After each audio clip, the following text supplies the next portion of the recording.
नमस्कार साथियों, स्वागत है टॉक विद सुजीत पर। मैं हूं सुजीत कुमार। आज चर्चा करने वाले हैं दिल्ली के एयर पोल्यूशन के बारे में, जो कि ब्रेकिंग न्यूज बन गई है अभी तक सारी सुर्खियों में। देखिएगा कि Delhi wakes up to toxic Tuesday, मतलब आज की जो सुबह है वो दिल्ली की हवा जहरीले रूप में बदल गई है। यानी कि वहाँ की विजिबिलिटी बहुत कम हो गई है, सांस लेने में लोगों को तकलीफ हो रखे हैं। तो आइए समझते हैं पूरा डिटेल कि क्यों ऐसा हुआ वहाँ पे पर्यावरण दिल्ली के अंदर। और ऐसा मतलब सिर्फ पटाखे ही कॉज है इसके प्रदूषण के, कि और भी कोई कारण है कि वहाँ पे इतने ज़्यादा प्रदूषण होते हैं। देखिए, आमतौर पे अभी दिवाली रात को दिवाली थी, तो सबको ये लग रहा हो कि पटाखों की वजह से ऐसा विजिबिलिटी हुआ है या एयर पोल्यूशन हुआ है। पर रियल कॉज समझेंगे कि रियल ऐसा क्यों वहाँ पे ज़्यादा होता है अक्सर और जगहों के मुकाबले। तो आगे देखिए, दिवाली 2025 में है दिल्ली एनसीआर में वायु प्रदूषण और पटाखों की चुनौतियां क्या रही, आपको दिखाता हूं। देखिए, इस वर्ष दिवाली के समय दिल्ली एनसीआर में वायु गुणवत्ता AQI, एयर क्वालिटी इंडेक्स, बहुत खराब दर्ज की गई है। देखिए, इसमें क्या है, ग्रीन पटाखों की अनुमति और पारंपरिक पटाखों की बिक्री उपयोग को लेकर प्रशासनिक कदम उठाए गए हैं। यहाँ पे दिल्ली में ना एक ग्रीन पटाखे करके एक आया हुआ था जो कि जो हमारे पारंपरिक पटाखे हैं उसे कम प्रदूषण करता है, ठीक है। पर प्रदूषण उससे भी होता है, ऐसा नहीं कि वो जीरो कर देगा, ऐसा नहीं है, उससे भी प्रदूषण होता है। आगे दिखाऊंगा मैं पूरा। मेरा उद्देश्य क्या है इस वीडियो बनाने का, कि स्थिति स्पष्ट करना कि वहाँ की अभी सिचुएशन क्या है, एयर की कारण क्या है समझना, और सुझाव देना है करना क्या है, ठीक है। देखिए, वर्तमान वायु गुणोत्तर पटाखों का असर क्या है दिल्ली में। देखिए, दिल्ली की सुबह दिल्ली का औसत AQI लगभग 333 दर्ज हुआ है, एवरेज है ये। कई कई जगहों पे 400 पार भी है, ठीक है। बहुत खराब श्रेणी में आता है ये। 38 में से 36 मॉनिटरिंग स्टेशन जो है वो रेड जोन में है, यानी वायु बहुत खराब या गंभीर श्रेणी में है। पटाखों के बाद रात में और सुबह प्रदूषण और घना हुआ, मतलब कि जब पटाखे फूटे ना, पहले से प्रदूषण था वहां पे, पर जब पटाखे फूटे शाम को, उसके बाद से मतलब कि जो धुंध होती है वहां पे और घना हो गया, कि प्रदूषण और ज्यादा हो गया वहां पे। देखिए, विशेष रूप से आनंद विहार और वजीरपुर में गंभीर असर, 400 प्लस पार तक चला गया वहां इंडेक्स, ठीक है। आगे आपको दिखाते हैं मेजरमेंट यूनिट 333 है और 400 प्लस पार है, तो किस कैटेगरी में आता है। ये आपका AQI रेंज है एयर क्वालिटी इंडेक्स का। तो हमारा 333 यानी वेरी पुअर, और 400।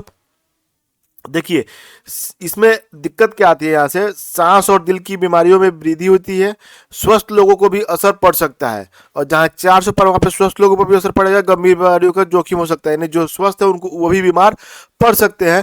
और यहाँ पे जो मतलब कि बीमार जो भी मतलब स्वस्थ आदमी, उसके अंदर बीमारी नया नया पैदा हो सकती है। यानी दोनों इंडेक्स बहुत ही खराब है, इससे नीचे होना चाहिए, मतलब कि आपका एयर क्वालिटी इंडेक्स, ठीक है।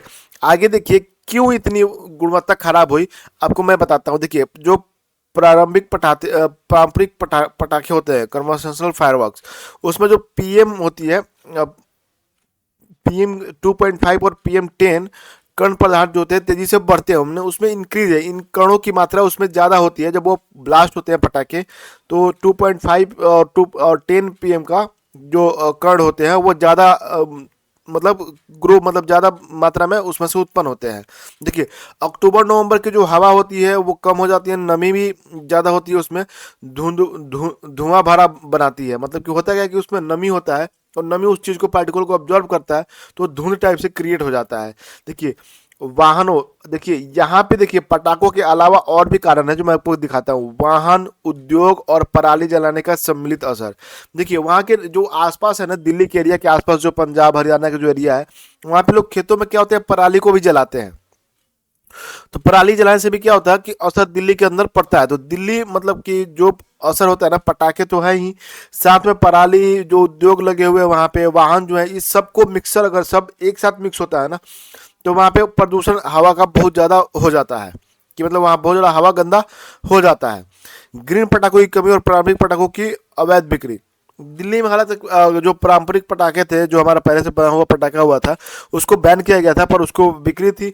और ग्रीन पटाखे में जो थी वो कम, मतलब कि जितना प्रोडक्शन चाहिए उतना था नहीं, सबके पास पहुंचा नहीं, जो सब उसको खरीदे भी नहीं।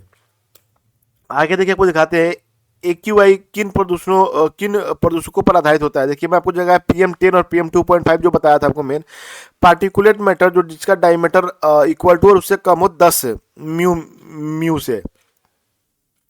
उसके बाद 2.5 है पार्टिकुलेट मैटर, जिसका डायमीटर 2.5 के बराबर हो या उससे कम म्यू हो। माइक्रो हो तो उसको nitrogen, sulphur, carbon, ozone, ammonia, lead, ये सब इंक्लूडेड रहते हैं इन सब में, ठीक है।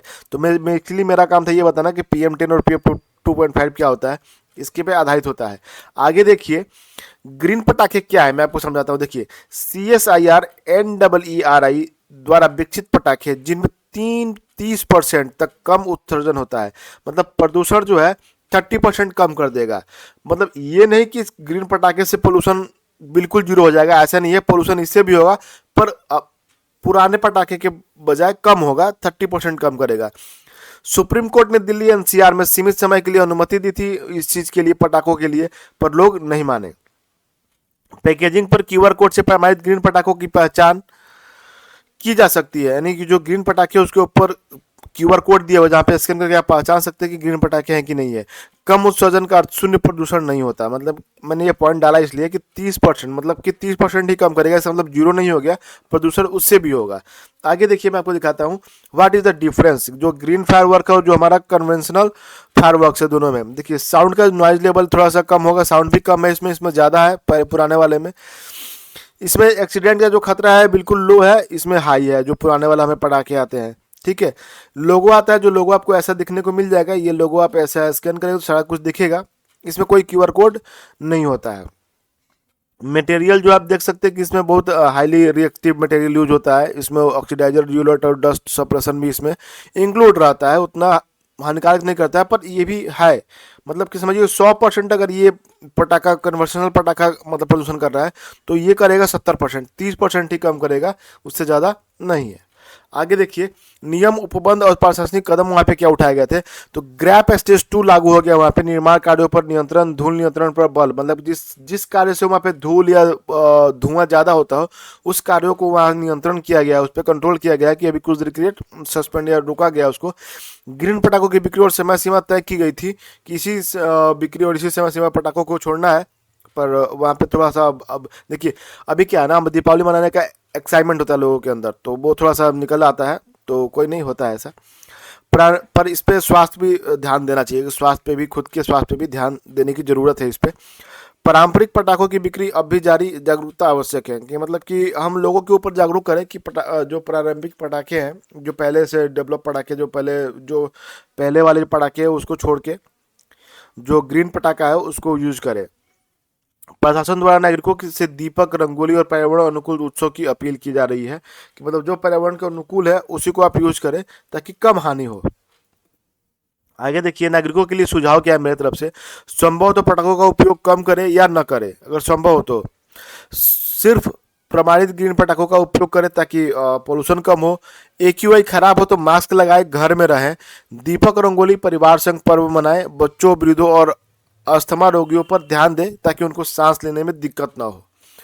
आगे देखिए निष्कर्ष क्या निकलता है इसका, दिल्ली NCR में दिवाली के दौरान वायु गुणवत्ता बेहद चिंताजनक रही है, जो मैंने आपको दिखाया।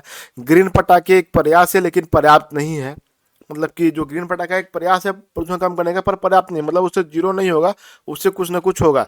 पर हाँ मेन कारण हम सिर्फ पटाखे नहीं मान सकते, बाकी पराली वगैरह है, उद्योग वगैरह है जिससे धुआं निकलता है, ये सारे मिक्स होकर तब जा कितना एयर खराब होता है। तो हमें कई पहलुओं पर ध्यान देने पड़ेंगे कि मतलब कि ये सारा कुछ ठीक करने के लिए नागरिक, प्रशासन और उद्योग को मिलकर प्रयास करना चाहिए कि वहाँ का वातावरण सही रहे, हवा की गुणवत्ता बनी रहे। फिलहाल इस वीडियो में इतना ही। जो हमारे चैनल पे नए हैं वो हमारे चैनल को सब्सक्राइब कर ले, लाइक करें, कमेंट करें, शेयर करें। मिलते हैं नेक्स्ट वीडियो में, तब तक के लिए धन्यवाद।